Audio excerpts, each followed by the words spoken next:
Before this podcast starts, I want to apologize for the relatively bad audio quality of Twan. His microphone broke, so he had to use an alternative microphone, which wasn't as good, but hopefully it shouldn't hamper you too much.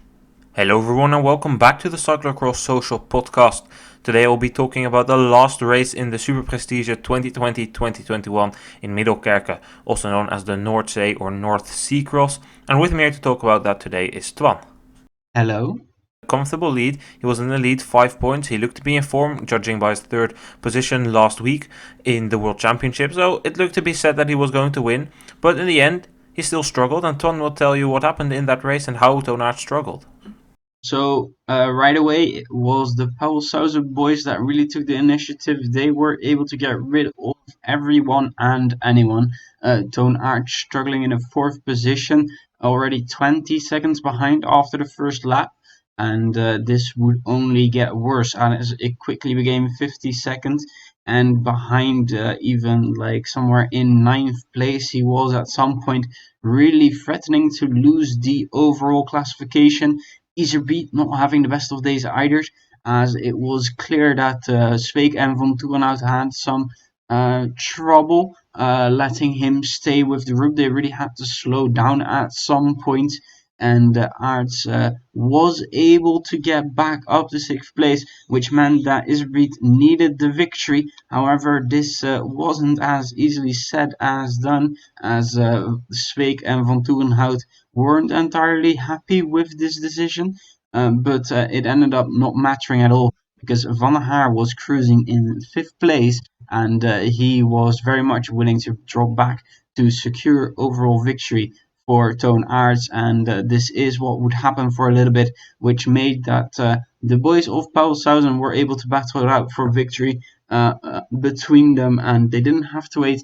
It was Sweeck that came out victorious ahead of Vanthourenhout and Iserbyt in third place. Aerts would end up finishing sixth as Van der Haar no longer had to wait.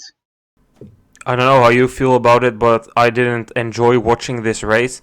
Sweeck and Vanthourenhout, they were definitely a lot stronger than Iserbyt, but they clearly had the instruction to keep Iserbyt with them. At some point, they were almost standing still on a straight section, and personally, that's not what I watched cyclocross for. I watched that to see the battles for them to go head to head. Sweeck even said it afterwards. I barely suffered today. Vanthourenhout, he also said that he didn't need to go all out, and for me, it's pretty disgusting to watch that. Okay, I understand that Paul Sauzen has financial interest in winning. He's a beat. He gets a lot of money if he beats Art, so it makes sense, but it's not fun to watch. So what the Pauwels riders do here is just very unfortunate, especially when you see that Ars has secured the overall, basically coming up to sixth place with Van der Haar ahead of him. So then you know that a victory here for Iserbyt isn't enough anymore to take the lead in the classification. And at that point, you just hope to see the racing as best as you can. And unfortunately, it just didn't quite happen today. And it was just really anticlimactic to watch today. Sweeck definitely in a good form today. He looked to not even feel his pedals at some point. I was pretty impressed by that. I think he might have peaked 1 week too late because he wins here. He, in my opinion, rides a stronger race than what he rode last week at the World Championships. And I do think that the parkour last week suited him better. So maybe he just got his training a bit wrong, slightly wrong, and comes home to win here. But hey, there's still races to go. And if he can grab a couple of wins, it's definitely a good showing for him still. So for Sweeck, I think it'll be really sad that he missed his peak. Of course, a very nice parcours for him last week. But there's still a lot of victories on the line, and it could help him through a very tough period that he is having in his personal life. So hopefully he can get through this as best as possible. Because for the people who don't know, his father-in-law passed away, and he was pretty emotional about that in the interview, and of course that makes sense that he was that, and he was really happy to grab home that victory here. I do want to elaborate a bit more about what we saw about those team tactics and Sweeck. You could see that Mette Penning and also another guy of the team, they were not happy. Sweeck was leading quite a fair part of the laps of the race, and you could see them shouting and their body language. It really looked like they weren't happy. We've already seen it before that Sweeck, he doesn't seem to be the most loved guy within the team. I mean, that's just the interpretation that I get from the things that come from outside, it really looks to be, for me, it looks to be that the team is formed around Iserbeet, and you could see that once again today. And I think that made the victory even more loaded for him, because I think during the race he had the feeling that it wasn't meant to be for him, despite that he really wanted to win to honor his father-in-law. I think for Sweeck it's just really weird to ride such a race as today. You're being held back, or they're trying to hold you back for a really long time, and for the longest time you try to work with them as long as possible. I just don't agree with how they really did this. I think you let Vanthourenhout and Sweeck just race however they are. The gap to Van Kessel is quite big. It was 30 seconds for most of the race, and you just decide who wins based on the person that gets to the ditch first, and then you make them wait on the final straight. It's gonna look really ugly on TV, of course, with people waiting at the final straight. But the way they did it today, it really isn't a solution either. No, I agree. You could see the shoulders of Mette Penning going up, and this other guy of Paul Sauzen who was walking with a saddle of, I think it was Haar or Meuse, not sure which of the two it was. You could see that that guy also didn't look impressed by what Sweeck was doing, but Sweeck was definitely the strongest here, and he deserved the victory. Then Toon Aerts, we said it, Sweeck maybe missed his peak, but for Toon Aerts you could really say the opposite. Last weekend he was really strong in Ostend to grab his third consecutive bronze medal at the World Championships, but today he maybe perhaps a bit of a decompression, his form wasn't there. He did have the fighting mentality though, you could see that at some point he fell down to 8th or even 9th when Kamp overtook him, but he managed to fight back and 6th in the end. I think his fighting spirit took the Superprestige win for him today. Yeah, I think Toon Aerts this season really has shown a lot of character today by fighting back on what seemed to be a very tough day for him, fighting through the Christmas period as well, and he's been really getting better, and it's been looking good getting that bronze medal at the World Championships, and we're just going to have to hope that he finds more form toward the end of the season to challenge the guys from Pauwels a few more times.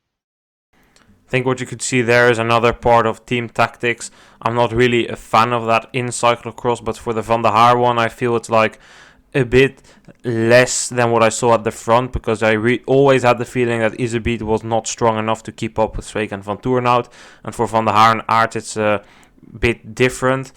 I don't say that I like it, but I can understand that a bit more than having two riders wait an entire race on somebody who is clearly not strong enough on the day.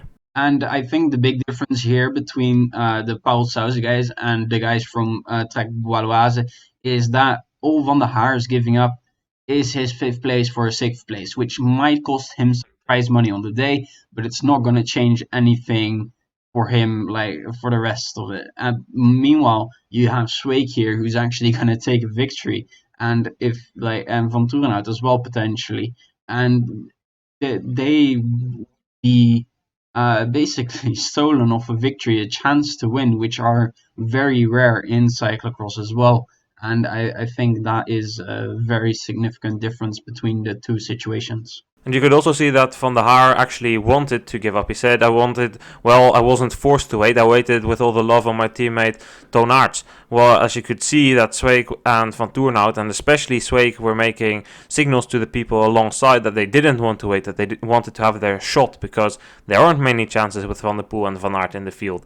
And in the races that they aren't there, it's also hard to win. So you need to grab the chances you get, and it looked like Sweeck eventually got what he deserved today.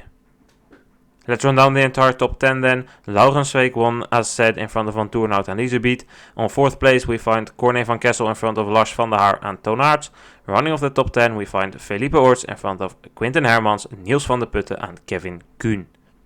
In 4th place, as said, was Orts and Van Kessel. I think he rode a really strong race, a parkour that did suit him with the muddy sections, and I think that here he shows his consistency. He's always a guy, or at least this season a bit less than in other seasons, but he's always a guy that ends around this 4th to 7th place. That's really his region, and on parcourses like today that suit him, he can always come close to a podium.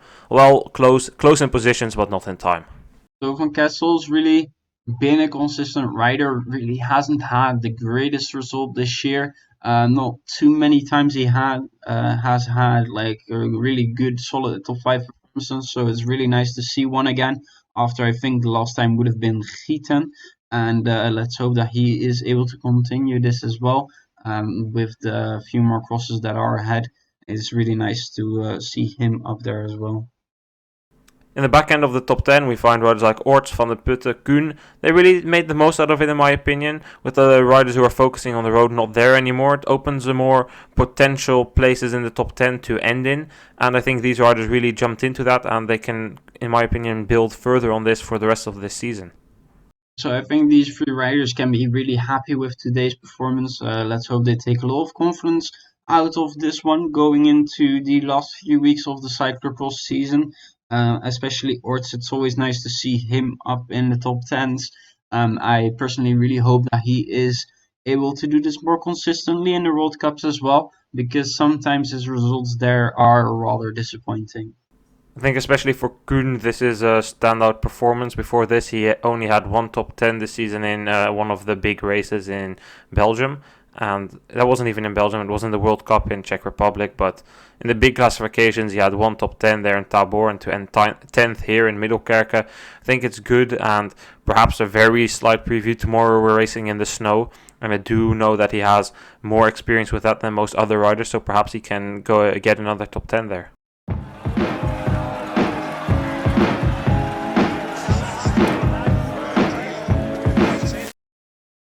Then we can go on to the women's race. In the women's race, it was Lucinda Brandt, a brand new world champion, who was starting this race with a 3-point lead over the European champion, Celine del Carmen Alvarado. And it turned out to be a pretty interesting battle for that Superprestige win. Twan, tell us.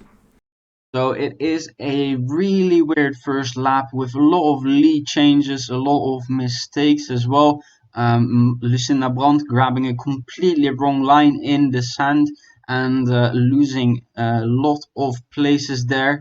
Not the only mistake she makes though, and it is a group of Bakker, Betsema and Alvarado that are able to get away from the rest of them. Brandt really having to put in a chase, but it is Bakker that makes a mistake after the pit zones, and she loses more than 10 seconds here, I think, as Alvarado is able to catch back up with her and immediately dispose of her as well. She would be chasing Betsema, but it wouldn't lead to anything, as Betsema would come home solo in front of Alvarado, who seemed to be taking it a little easier toward the end, as it became more and more clear that Brandt was rushing up the field. In the end, even able to overtake Manon Bakker for third place.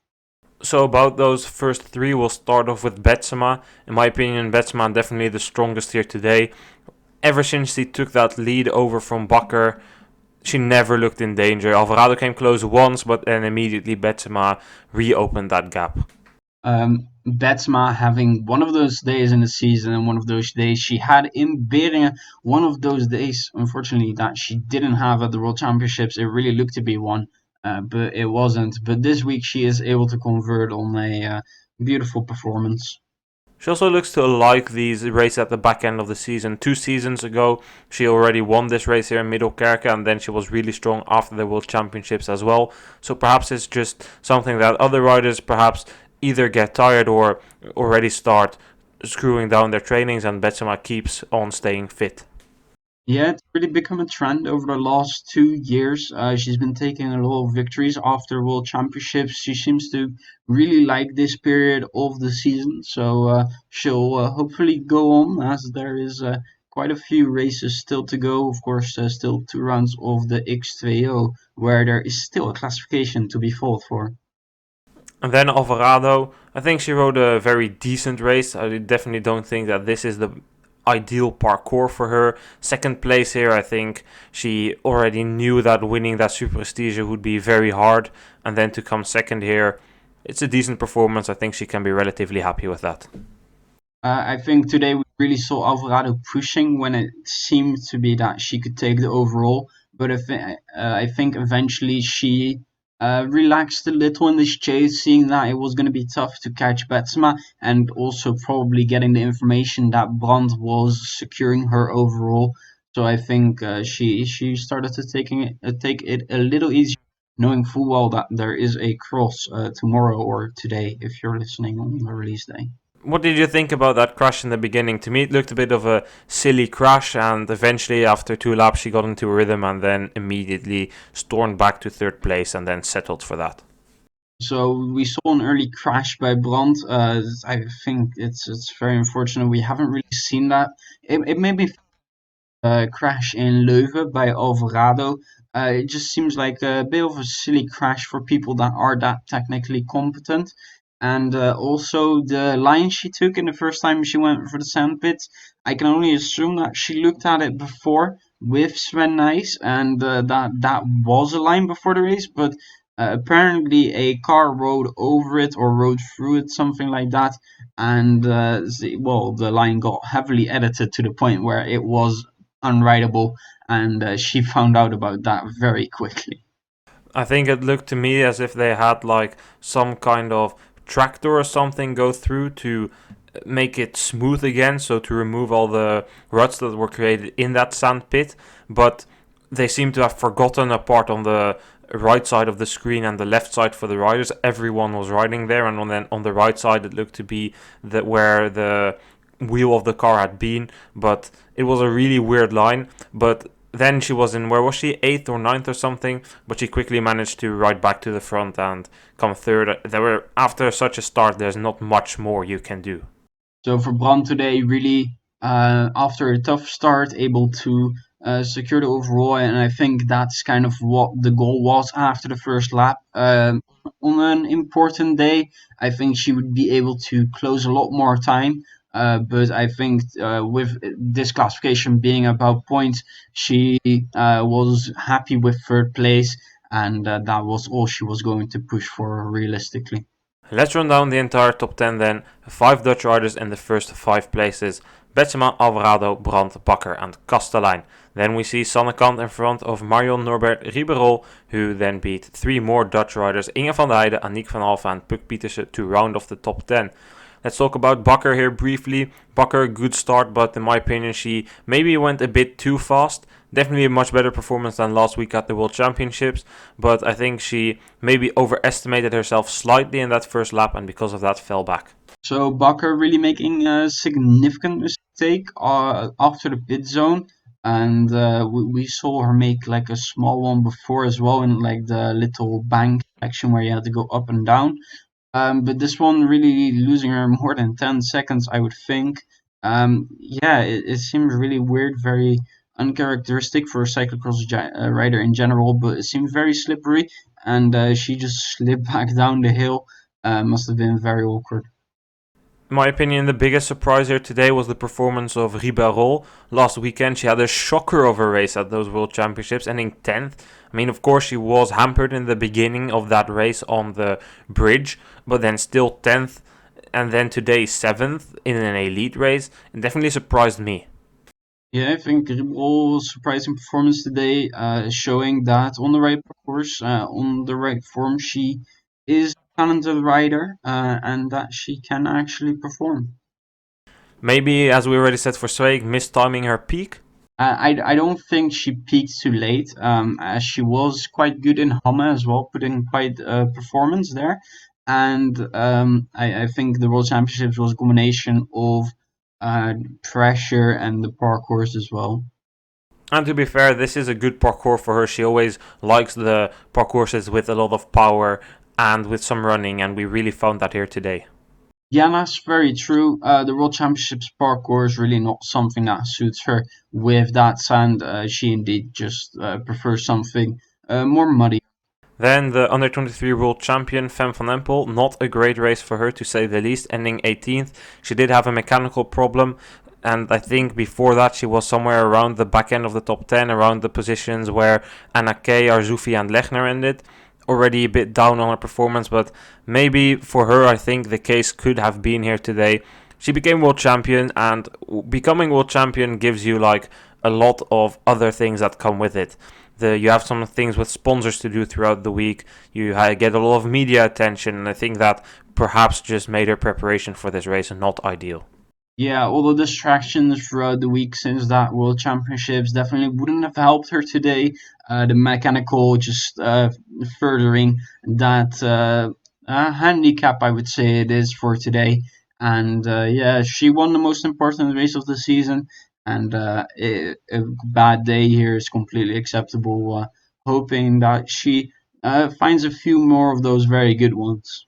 Another rider with a shocker of a race here today, Annemarie Worst. She eventually DNF'd. We don't know why. Nothing was mentioned on the broadcast. I haven't seen any statements about it either. But last weekend she claimed the silver medal as a surprise. But today she looked to be even below her season standard. She was always around places 4 to 6, and now she was at the back end of the top 10. Do you have any clue what went on there? So I think for Worst, she definitely peaked at the right moment, able to grab that silver medal. Absolutely amazing for her. And today, I assume back to what it was before the championships, and maybe even a little bit worse. I saw her at the start somewhere around like 15th place. Was really surprised she had such a bad start. I had hoped that she would continue this from the World Championships into the rest of the season. What exactly happened, we don't know. It could have been a small injury, a mechanical, or just really a complete off day. We'll probably find out during Lille or before. I guess the rest of the season will tell what's going on with her. Perhaps she will bounce back, perhaps she will end the season. Who knows? Tomorrow, more racing. We're not going to really talk about that a lot, but I am definitely looking forward to it because at the moment they forecast a serious pack of snow and ice there in Lille. Yeah, a snowy parkour in Lille. I'm really looking forward to this. Something we haven't seen in such a long time in cyclocross. I can't even remember the last time that we had a proper snowy race. From the top of my head, Louisville World Championships had some snow. There must have been something after that, but I just can't name it. Anyway, Tuan, thank you for being here today. Thanks for having me on, and thanks for hosting as well. And tomorrow we'll be back. Then we'll be making a podcast about the snowy race in Lille. Fingers crossed for some excitement, more interesting racing than that we saw today. See you guys then. Goodbye.